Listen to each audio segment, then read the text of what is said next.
Today we're reading from 1 Corinthians chapter 7 titled Instruction on Marriage. Now regarding the questions you asked in your letter, yes, it is good to abstain from sexual relations. But because there is so much sexual immorality, each man should have his own wife and each woman should have her own husband. The husband should fulfill his wife's sexual needs and the wife should fulfill her husband's sexual needs. The wife gives authority over her body to her husband, and the husband gives authority over his body to his wife. Do not deprive each other of sexual relations unless you both agree to refrain from sexual intimacy for a limited time, so you can give yourselves more completely to prayer. Afterward, you should come together again so that Satan won't be able to tempt you because of your lack of self-control. I say this as a concession, not as a command.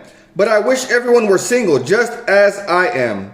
Yet each person has a special gift from God of one kind or another.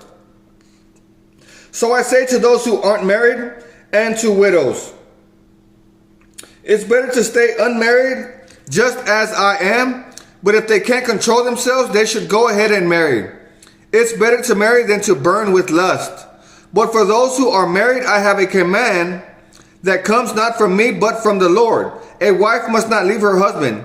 But if she does leave him, let her remain single or else become reconciled to him. And the husband must not leave his wife. Now, I will speak to the rest of you. Though I do not have a direct command from the Lord, if a fellow believer has a wife who is not a believer and she is willing to continue living with him, he must not leave her. And if a believing woman has a husband who is not a believer and he is willing to continue living with her, she must not leave him. For the believing wife brings holiness to her marriage, and the believing husband brings holiness to his marriage. Otherwise your children would not be holy, but now they are holy. But if the husband or wife who isn't a believer insists on leaving, let them go. In such cases, the believing husband or wife is no longer bound to the other, for God has called you to live in peace. Don't you wives realize that your husbands might be saved because of you? And don't you husbands realize that your wives might be saved because of you? Each of you should continue to live in whatever situation the Lord has placed you.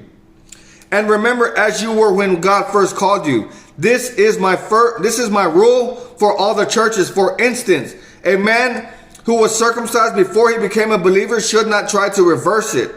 And the man who was circumcised when he became a believer should not be circumcised